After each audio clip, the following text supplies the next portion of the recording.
You're listening to the Play Therapy Parenting Podcast with Dr. Brenna Hicks. Hi, I'm Dr. Brenna Hicks, the Kid Counselor. This is the Play Therapy Parenting Podcast where I give you insight, awareness, and enlightenment about your parenting and your relationship with your kids. In today's episode, I am rebooting. So, first of all, I'm so sorry that it has been a while since I have put out an episode.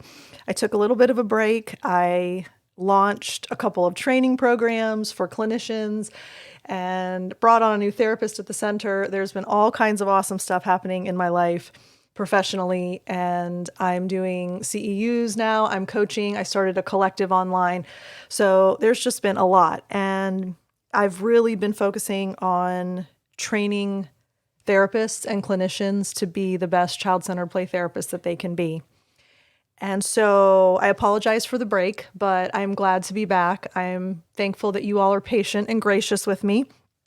But we are going to take a little bit of a turn in a new direction for this podcast. So I want to make you all aware of what that looks like so that you know what to expect. For those of you who have been with me forever, I promise you will still get the valuable content that you've always trusted and expected from me. For those of you who might be new, just found out about the podcast, and you've noticed that I haven't put anything out in a couple of months, I think you will be really pleased with the new direction as well. And let me give you a little bit of background of why we're going to make this change. As I mentioned, I've been working a lot with clinicians. That has become a huge part of my training.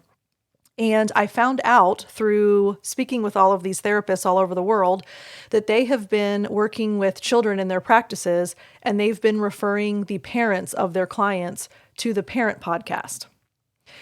And I've always done this Play Therapy Parenting Podcast just for parents in general, not specifically with kids in play therapy, just a parenting approach through the lens of child-centered play. So I was really surprised to hear that so many of them were using the Play Therapy Parenting Podcast as a means through which they were sharing skills and tips and tools and techniques to actually support the therapeutic process.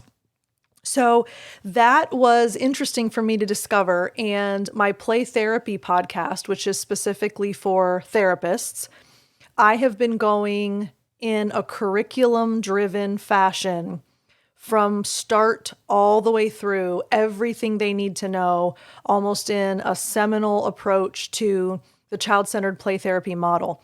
And I realized that if therapists are sending parents to the Play Therapy Parenting Podcast, I think it would be really helpful to be more intentional about curriculum rather than just topical discussions or something related to kids and parenting and the child-centered approach.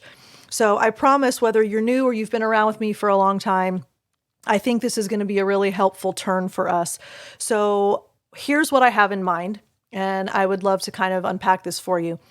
I'd like to make the podcast more curriculum-driven.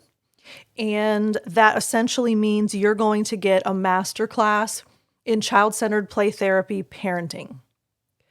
So you will get strategy, you will get a framework, you will get a system.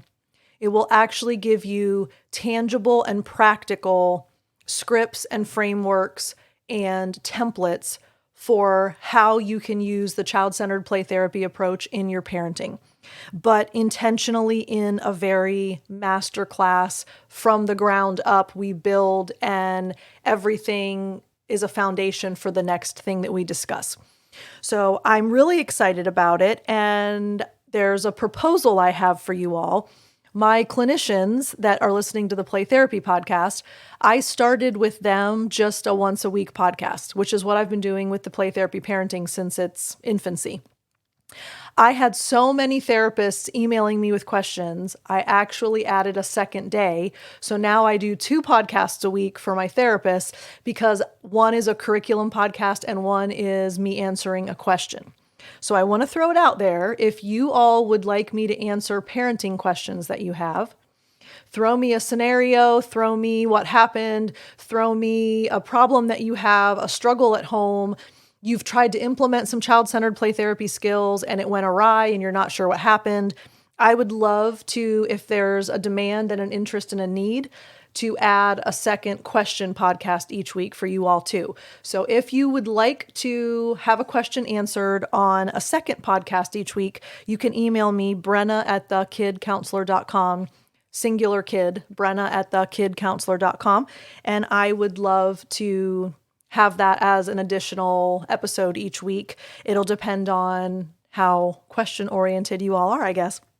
But to launch this new approach, I want to leave you with something practical and helpful in this reboot and explanation episode. I don't want it to just be me sharing the new vision with you. I want to help you understand the greatest foundational tenet of interacting with your kids to preserve the relationship. So we'll dive into that. The path to calm, confident, and in control parenting starts now.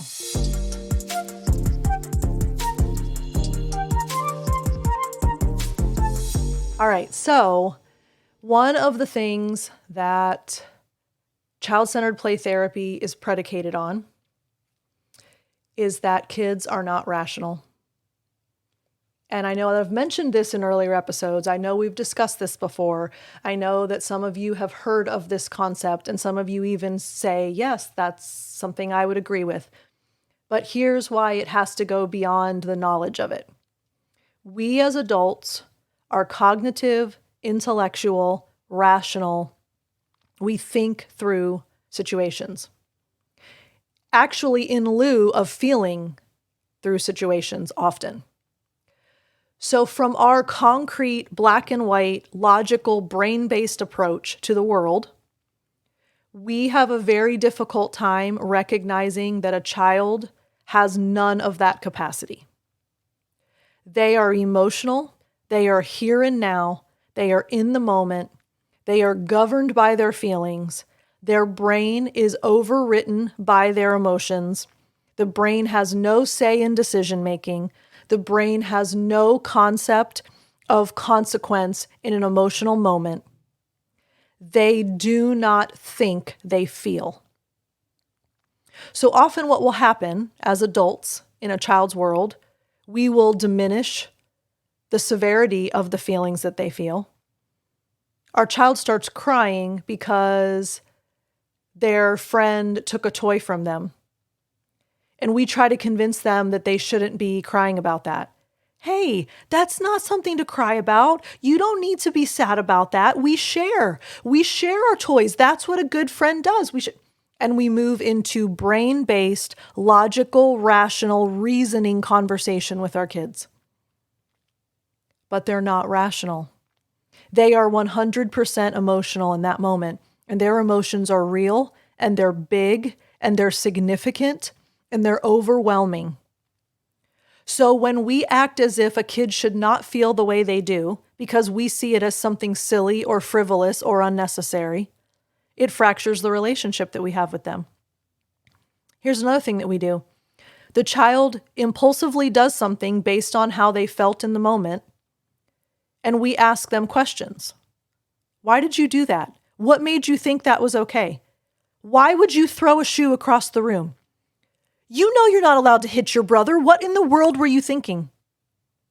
We start to ask all these questions. And here's what we're missing.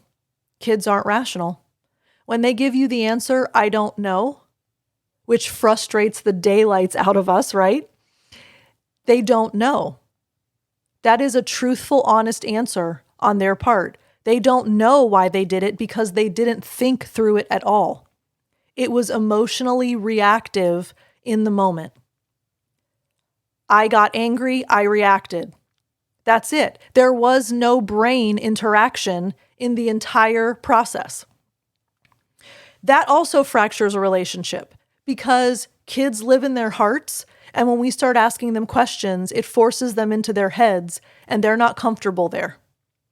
So when they ignore you, when they blow you off, when they give you one-word answers, when they shrug and go, I don't know, that's their way of saying, I'm uncomfortable what you're doing to me right now.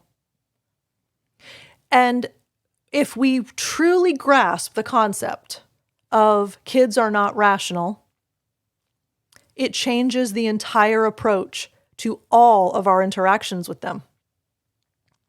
because it helps us to connect with their emotions and reflect those back to them. It helps us to acknowledge what they're dealing with and get to the why behind their behavior. Instead of getting frustrated that they're throwing themselves on the floor, if we have that second pause where we say, they're not rational, this just feels too big for them right now, that changes our entire approach. Because instead of saying, you stop it right now, you get up, you will not act like this in public, none of that is helpful. A child can't receive it anyway. When a child is drowning, it's not the time to teach them to swim. We don't ever want to try to lecture or teach or impart wisdom when a child is emotionally upheaved. They can't receive it. So not only does it frustrate them, but it frustrates us. So not only is that completely moot at that point, the child can't even hear what you're saying, but it would be completely different, and our approach would change a lot if we would kneel down, get on their level, and say, you're really mad right now. You're so angry. But the store is not for screaming and laying on the floor in. Now, all of a sudden, we've met the child where they are. We have validated what they're feeling because, as I've mentioned in many episodes before, a child's feelings are always valid, even if the behavior is unacceptable. They're not wrong for being mad. They didn't do anything wrong or that they shouldn't have because they're upset. They really wanted that box of, I'm trying to think of a junky kid cereal. I don't even know. Oh, Lucky Charms. They really wanted that box of Lucky Charms and you said no. That's overwhelming to a child. You don't care about them. You don't love them. If you were a good mom or dad, you would let them have that box of cereal. And I'm going to show you how upset I am at the injustice of it all by throwing myself on the floor. That is age-appropriate reaction. We so often forget that kids are supposed to get angry and not know what to do with it. How many adults do you know that get angry and don't know what to do with it and handle things really poorly? I know all of you are nodding your heads right now. Someone's face just popped into your head in that moment and you're like, oh yeah, that joker is a mess when he's mad or she's mad.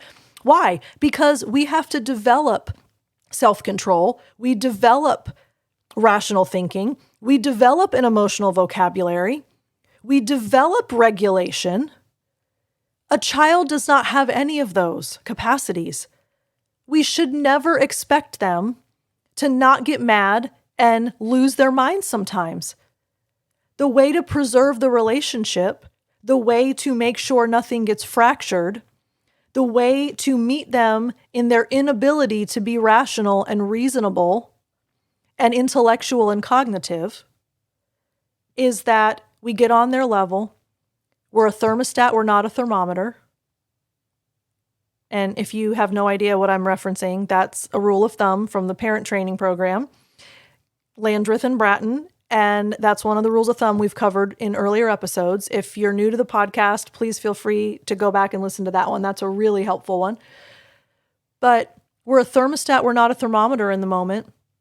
We reflect their feeling, we help them feel heard and understood, and then we set a limit on the behavior.